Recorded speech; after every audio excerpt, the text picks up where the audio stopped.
very warm welcome to Daily Dispatch, a show that gives you all the latest news and updates from the digital ecosystem. I'm Priya Sheth. Thank you very much for logging in. Time now to get you all the top news stories that we've been tracking for you this evening. Well, it's clearly raining unicorn. Silicon Valley headquartered conversational messaging tech startup Gupshup has turned unicorn after its recent $100 million fundraise from Tiger Global. Now, this fundraise was done at a valuation of $1.4 billion, and Gupshup said that this round of funding will be followed by a second close with a significant additional fund raised from more investors. Well, moving on to the second headline of the day, Altiria Capital has announced the first close of its venture debt fund at 1,325 crore rupees.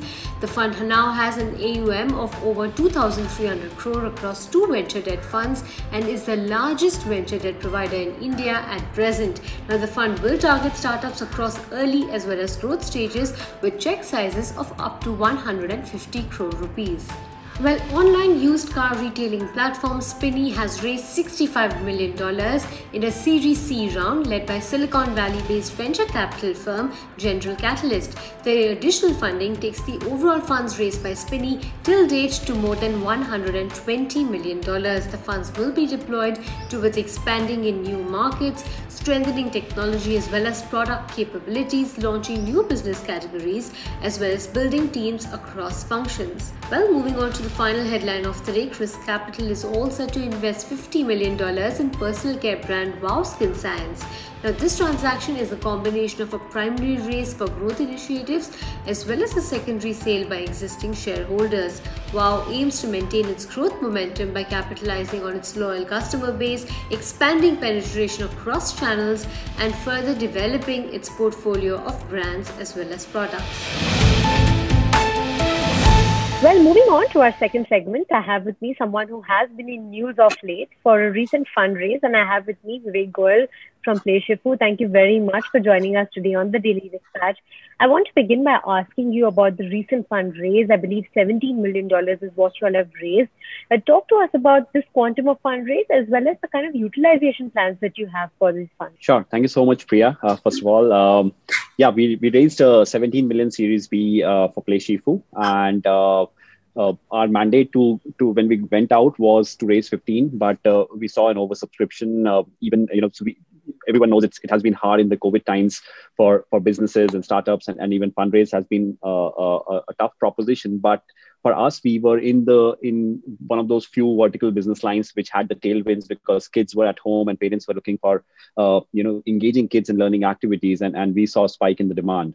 So hence, we grew 3x roughly last year, and it was relatively easier to convince why the world post-COVID also will permanently have some portion of home learning element left over in the home. And that's where we are very, very relevant. As far as funds usage is concerned, our product roadmap is very aspirational. We right now have 10 products in the market, and we plan to scale it to about 30 products in the next 18 months or so. And for that, we are amplifying our creative team, both on the physical side of things and the digital gameplay and the learning side of things. Plus, we are present in roughly about 30-35 markets. We'll go deeper into those countries with retail presence, as well as expand to certain new geographies which have shown interest in our products. The last couple of months, we've seen some kind of exponential growth that businesses have amid the pandemic. And EdTech as a space has seen a huge boom across categories. So for PlayShifu, I wanted to understand what is the kind of growth that you all have seen over the last couple of months. Right. So I think our growth spiked more in the summer of last year, from April onwards, where we saw immediate jump of 3x, day-to-day demand, starting from March and April. And that continued kind of slowly building up till the holiday season. Then we saw, the world slightly going to normalize, a world if Jan, Feb, March, where vaccines start rolling out. Our predominant markets are US, Canada, Japan, South Korea, UK, Germany, and things started to kind of smooth it down a little. But the second wave has hit some of the countries, and we see schools not completely opening up in most of the in most of the parts of this world. So for us, it has been actually consistent since March and April last year, and we've been continuously at a higher level since then. So in terms of the kind of products reaching the market, what is in the pipeline for 2021? If you could give us some indication as to what would be the key focus area. Sure. So if you look at the current products that we have in the market, right, we have done really, really well in very, early learning skills, catering to kids in the age group of 3.5 to 6 and 7. Predominantly world knowledge, numbers, words, alphabets, letters. So we have very, very highly engaging experiences in this, which we have done our deep benchmarking against the best of the games and toys for kids, and we do 10x better than them in terms of engaging kids month after month. In terms of this year's roadmap, we have some of the more non-essential skills, but things that kids absolutely must learn in this era.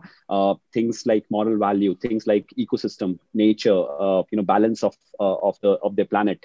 We're doing a ton of engaging stuff, which is again physical in nature, because our true spirit is, we want to create things that have physical component that kids can touch and play with, and the digital component which encourages them to play more and more. So we merge the two with our technology stacks. So we have multitude of products releasing under that. We also have a new platform we just released called Tacto, which is a board gaming platform in which we are planning to release 7 new products this year. When you look at these kind of releases and the launches in the coming months, and wanted to understand what is the basic driving force behind these launches, considering that are there key trends that inspire you for these launches?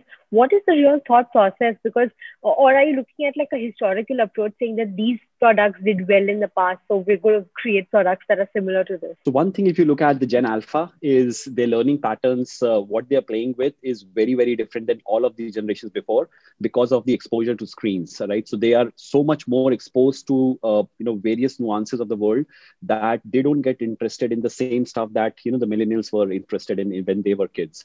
So we see, I have a 5-year-old and he has explored so many new areas, like, he knows the farm economics, he knows market, how does the market work? All of that has kind of shifted 3 years before, and kids at the age group of 5 and 6 are kind of playing with those. So our take here is, we look at what's happening in the market. We are connected to so many teachers who are our ambassadors and work with us in US, UK, and India. They tell us what are the market. We talk to parents every month. We understand what kids are playing with, what they're loving. And then we see what's the learning value that we can impart, which is for there to build solid foundation in kids. And that's what we do every month to understand. And then we create prototypes, we work with kids to play and understand what their feedback is, and we iterate on that. So that's the cycle that we follow for new product development. So considering that you all cater to several different regions, wanted to understand if there is region-specific innovations, region-specific products that you all are working on. And in terms of international expansion primarily, if you could give us some sort of indication into what kind of international growth you're looking at. Sure. So for us, one good thing is, kids, across in this age group actually go through the same learning goals, right? So their learning curve, the foundational skills, which we have mapped out to be about roughly 20 basic foundational skills that kids have to build on, are same all across. They're the same in India, Japan, South Korea, US, West. It's the same all across. So we build the same content. We don't customize the content, but what we do is we have a very strong, language layer, which customizes the language for the specific regions. And that is something that we do consistently.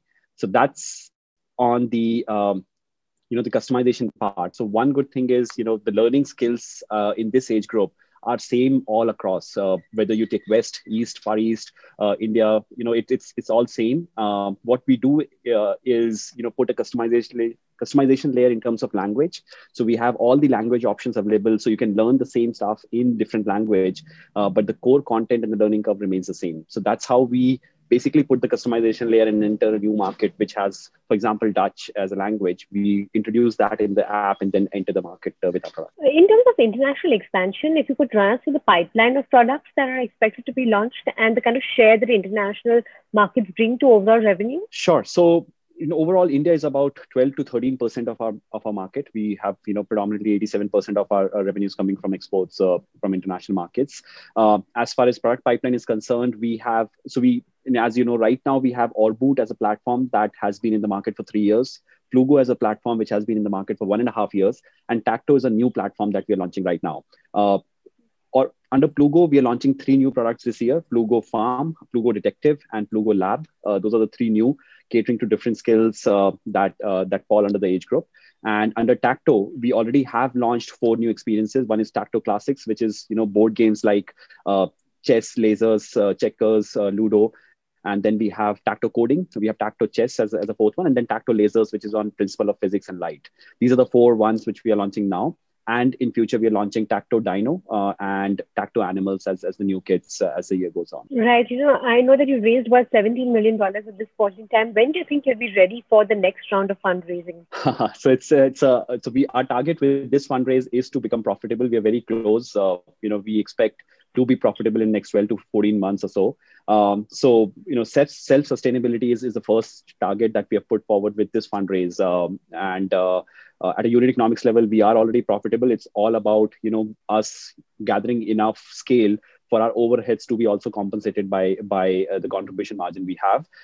As far as next fundraise we don't see ourselves raising in another 12 to 18 months or so. We have enough. Actually, with Buffer, we have enough funds to do what we want to do.